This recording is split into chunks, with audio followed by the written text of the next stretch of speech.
여러분, 최근에 산 물건 중에 가장 마음에 드는 게 무엇인가요? 혹시 그 물건이 여러분의 삶을 드라마틱하게 편리하게 만들어줬나요? 아니면 그냥 볼 때마다 기분이 좋아서 곁에 두고 계신가요? 냉정하게 말해봅시다. 우리는 스스로를 합리적인 경제 주체라고 믿고 싶어 하지만 사실 우리 지갑을 여는 건 가성비가 아니라 기분일 때가 훨씬 많습니다. 성능은 좀 떨어져도 예쁘니까, 실용성은 없지만 지금 내 우울함을 달래주니까. 2026년 현재 대한민국 소비 트렌드의 정점에는 바로 이 단어 필코노미가 있습니다. 감정이 곧 경제가 되는 시대죠. 오늘 이 영상에서는 인류가 네안데르탈인을 꺾고 살아남은 진화적 비밀, 유형성숙과 뇌과학을 통해 우리가 왜 이토록 기분에 휘둘리는 소비를 하는지 그 은밀한 실체를 파헤쳐 보겠습니다. 먼저 아주 오래전 인류의 조상 이야기부터 시작해야 합니다. 인류학적으로 호모 사피엔스는 다른 영장류에 비해 아주 독특한 특징을 가집니다. 바로 성인이 되어서도 어린아이의 신체적 특징을 유지하는 유형성숙입니다. 둥근 이마, 평평한 얼굴, 큰 눈. 우리는 이 특징을 한 단어로 귀여움이라고 부릅니다. 이 귀여움은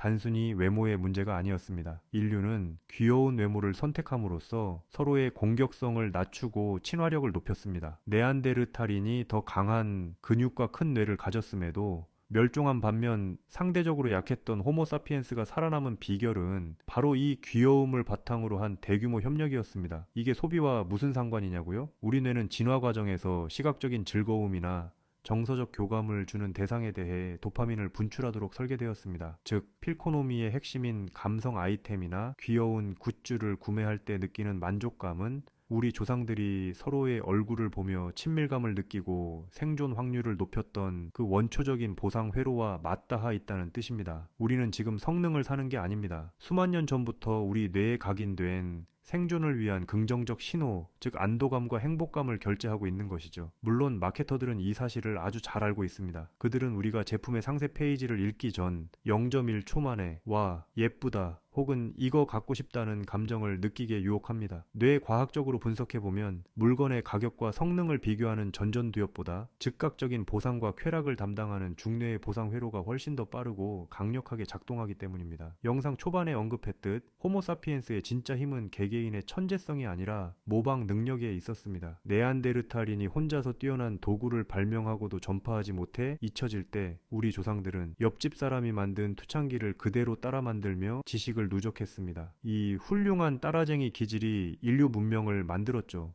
그런데 2026년 현재 이 강력한 모방 본능은 마케팅의 가장 치명적인 무기가 되었습니다. 우리가 SNS에서 인플루언서가 사용하는 값비싼 향수나 예쁜 쓰레기라 불리는 소품들을 보며 나도 갖고 싶다고 느끼는 건 단순한 허영심이 아닙니다. 우리 뇌 깊숙한 곳에 박힌 집단의 행동을 복제하여 생존 확률을 높이려는 본능이 발동한 겁니다. 필코노미 시대의 마케팅은 제품의 스펙을 설명하지 않습니다. 대신 그 제품을 소유했을 때 누릴 수 있는 기분과 라이프 스타일을 전시하죠. 우리가 사는 건 10만 원짜리 조명이 아니라 그 조명을 켜고 와인을 마시는 사람이 느끼는 우아한 기분입니다. 우리 뇌는 그 이미지를 모방함으로써 나 또한 그 행복한 집단에 소속되어 있다는 안도감을 구매하는 셈입니다. 그런데 왜 하필 지금 우리는 성능보다 기분에 이토록 목을 매는 걸까요? 과거에는 물건이 귀했습니다. 냉장고는 음식을 안 상하게 해야 했고, 옷은 몸을 따뜻하게 보호해야 했죠. 기능이 생존과 직결되던 시대였습니다. 하지만 지금은 어떤가요? 웬만한 물건들의 상향 평준화로 성능의 차이는 미미해졌습니다. 대신 우리에게는 새로운 결핍이 생겼습니다. 바로 정서적 공허입니다. 유형성숙을 통해 대규모 협력과 교감을 하도록 진화한 인간에게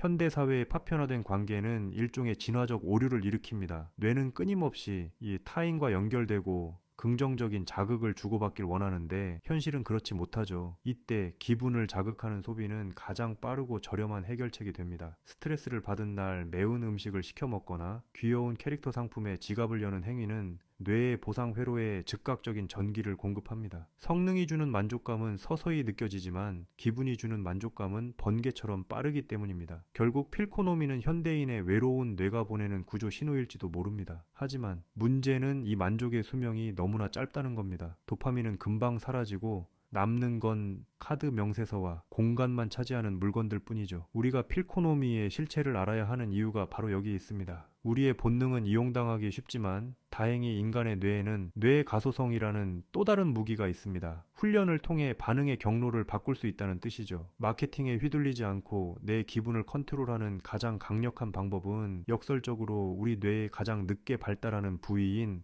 전전두엽을 강제로 깨우는 것입니다. 영상에서 본 것처럼 인간의 뇌는 유형성숙 덕분에 성인이 되어서도 유연하게 변화하는 뇌 가소성을 가지고 있습니다. 즉 쇼핑 습관도 얼마든지 재설계할 수 있다라는 뜻입니다. 전문가들이 제안하는 방법은 의외로 간단합니다. 결제 버튼을 누르기 전 딱 5초만 멈추는 것이죠. 이 5초는 본능적인 보상 회로의 독주를 막고 이성을 담당하는 전전두엽이 개입할 시간을 벌어줍니다. 이때 스스로에게 이렇게 질문해 보세요. 이 물건이 주는 기분은 내일 아침에도 남아있을까? 아니면 나는 지금 물건이 필요한 걸까? 아니면 누군가에게 위로받고 싶은 걸까? 단순히 소비를 참는 것이 아니라 내 감정의 기원을 추적하는 과정 자체가 뇌 회로를 바꿉니다. 이런 경험이 쌓이면 뇌는 쇼핑은 보상이라는 짧은 회로 대신 자기 조절은 성취감이라는 더 높은 차원의 보상 시스템을 구축하기 시작합니다. 과거 인류는 대규모 사회의 질서를 유지하기 위해 모든 것을 지켜보는 초월적 존재를 발명했습니다. 이는 외부의 시선을 의식하게 함으로써